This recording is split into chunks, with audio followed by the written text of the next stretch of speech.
saiu esse negócio que o São Paulo não tava pagando. Aí o São Paulo, via Rui Costa, sei lá, foi lá mostrar interesse sobre o Alan do Flamengo. Aí o Flamengo falou, opa, negociamos, mas a gente quer o Marco Antônio. E aí, o que parece pra gente, que entrou em maior desespero lá, pelo amor de Deus, a gente não pode perder ele, porque a cláusula de contratação dele era muito barata, foi 4 milhões de euros lá com a Lazio, né? Ainda dá E aí arrumou um jeito de pagar, porque com certeza o empresário Marco Antônio falou, ô meu amigo, vambora. O Flamengo vai pagar, né? Óbvio. É isso, mas é tudo má gestão, é tudo gente incompetente que não sabe o que tá O fazendo Rui Costa ali. foi do Atlético e...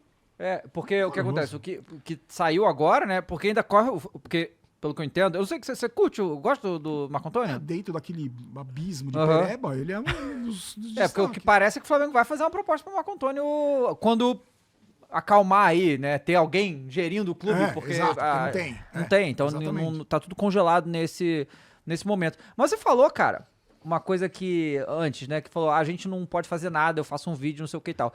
Mas, cara, eu vou te falar que eu acho que isso tem influência, sabe? Não tem. Porque o que acontece? Você deve ter visto também que o Thiago Life fez uns vídeos bem detalhados sobre os casos, né, e tal, que atingiram muita gente. O Thiago Life também é São Paulino e vários outros também. Porque o que acontece? Eu acho que é um ciclo, né? Porque a mídia... alguém né, vai puxando. A mídia, ela funciona com audiência, certo? E ela é usada por todo mundo. Ela é usada pelos clubes, ela é usada pela torcida, ela é usada pelos empresários. E aí cada um, né, faz as coisas como acha. Vários jornalistas trouxeram as histórias à tona, né? Coisa que uma hora ou outra ia sair, porque a polícia já tá investigando, né, e tal. E isso continua sendo martelado. Por quê? Porque a torcida do São Paulo engajou nisso. A torcida do São Paulo não deixou pra lá. E isso é rede social, pô. E isso tomou uma dimensão muito colossal porque as pessoas não pararam de falar nisso. Então, assim, hoje em dia, a gente tem algo a fazer, né? A gente falar sobre isso, a gente, tipo, aquele áudio lá que vazou, cara, todo mundo escutou esse áudio. Se fosse...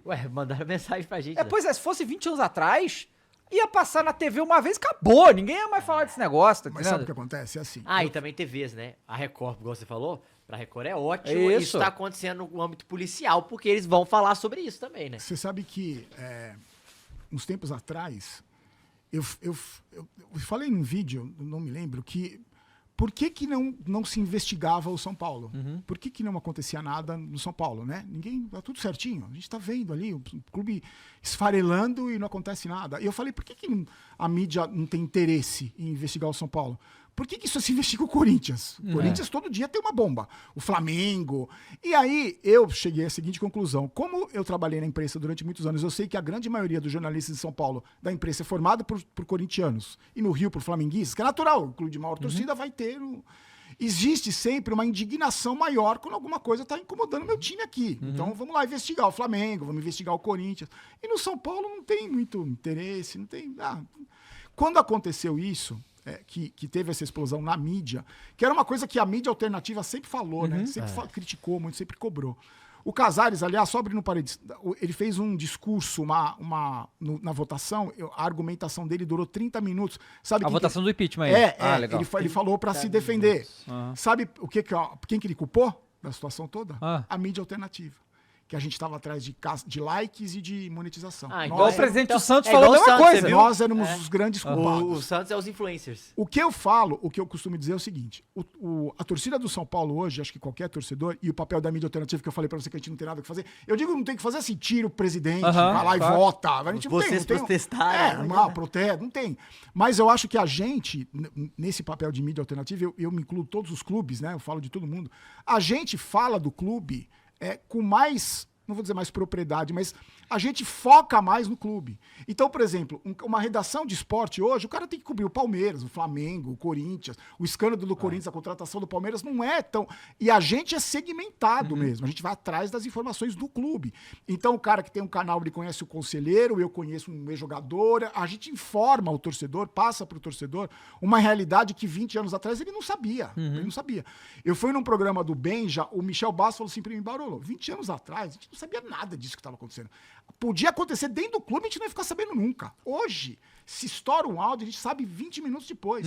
Na minha época de São Paulo, podia acontecer isso. Quando que a gente ia saber, nós jogadores, quando que a gente ia saber? Não ia saber nada nunca. Então, eu acho que o papel que a gente tem é de informar o torcedor tem relevância, mas Ao mesmo tempo, assim, só tem relevância porque o torcedor acompanha a gente. Não adiantava nada eu ficar gravando vídeo e ter 2 pessoas, minha mulher e minha enteada assistindo. Não ia adiantar nada. Então a força da mídia alternativa que o Casares culpou é através da torcida. A torcida que pressionou. A torcida pressionou os conselheiros. Os conselheiros, na semana da votação, teve uma página no Instagram que postou a foto de 1 por 1. Ó, esse aqui é o fulano, conselheiro. Eu vi alguns fazendo isso. Tem crime nenhum, tá falando. É. Ué, não é responsabilidade, você não é conselheiro do clube que tem 22 Não, milhões de cargo, torcedores? é um cargo, é. Exatamente, tá ali, ó. Tá aqui, ó. Você é conselheiro, tá aqui. Então teve uma mobilização, a gente fez uma live, 40 canais, uma live de 12 horas, no domingo antes da votação. 40 canais do São Paulo participaram da live, com vários convidados, que teve mais de 4 milhões de visualizações. Então essa mobilização, eu acredito que essa mobilização do torcedor comum fez com que um cara lá na hora de votar falasse, caramba, se eu votar pro homem aqui, Pô, porque isso é importante, Barolo, porque é o que acontece. Só assim para os caras entrarem na reta, né? Quando o impeachment entrou em pauta lá, né, que o Voltaire teve que colocar pra rolar a votação, o que os jornalistas apuraram é que o Casares ia se salvar nessa votação. Sim, é a primeira. Ia se salvar, se não fosse toda essa pressão, ele ia estar salvo. E se bobear, se não tivesse o voto híbrido, ele se salvava, né? Se salvava Pode ser também. E esse voto híbrido foi feito por uma advogada chamada Amanda Nunes, que é da torcida PCD, que foi maltratada num evento no Morumbi e fez uma denúncia. E eu conversei com ela, a gente mostrou as imagens e tudo do descaso que o torcedor PCD é tratado no Morumbi. E ela, como advogada, faz parte de um grupo, que eu também faço parte, de pessoas ligadas à oposição do São Paulo, que eu conheço, não sou tão envolvido, mas eu conheço as pessoas. E eles entraram com uma ação, com uma liminar, para combater a medida do ontem de só o voto presencial. Porque se não existe essa medida, ele passa, porque só o presencial não ia fazer o processo andar. Então precisa todo mundo ficar de olho. Essa mobilização tem que ser diária em cima desses caras. Porque antigamente era assim, né? A gente faz aqui, ó. Exato. Aqui, aí, ó, exato. Torcedor, sinto muito e agora não. E esses caras precisam entender, no São Paulo, que eu digo, né? Esses caras precisam entender que eles representam 22 milhões, mais de 20 milhões de torcedores. Eles não são os donos do clube. E eles têm responsabilidade. Então vão ter que aturar, vão ter que aguentar essa responsabilidade. Entendeu? E agora é o associado também. É o associado também, que a responsabilidade está na mão dele. Ele não está cuidando só do biribol, da bocha, ele está cuidando de um presidente de um clube de futebol que tem 20 milhões de torcedores. Né? E as consequências. Tá né? certo. Pois é. E aí a gente tenta... que você comentou, né, antes da live, né? Mas a gente fala disso agora. Que tudo começou a acontecer após a quebra com o Belmonte, né?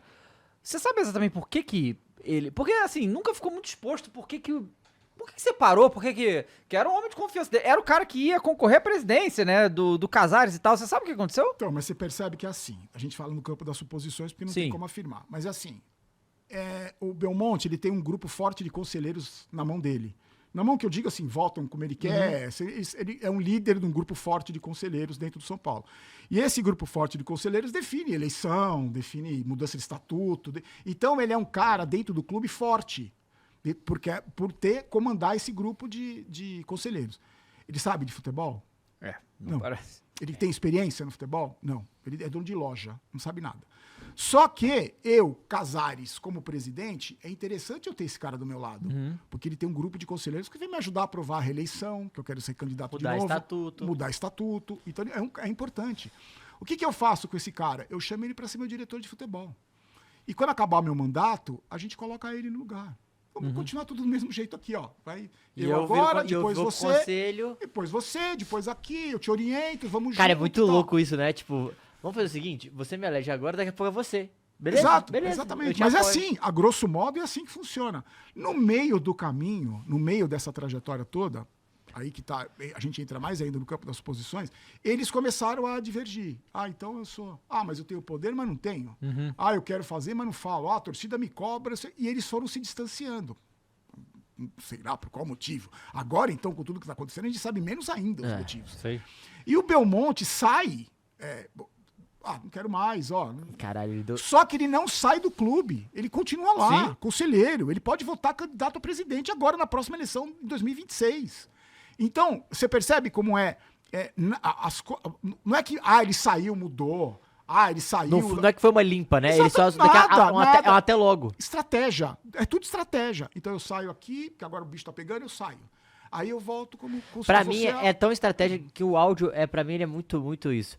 Cara, não, a gente vai fazer assim porque daqui a pouco, tipo assim, Tem meio que dando aspirações você políticas na do aspiração clube, política, ó. Não vai me ferrar, que eu tenho aspirações Ela, políticas a aqui gente não no pode clube. queimar o nome dela, coisa do tipo, Isso. né? Ó, nós vamos continuar tudo aqui do mesmo jeito, tá? Então, ó, tira o processo aí, vamos continuar aqui. Daqui a pouco ela é presidente, entendeu? É isso.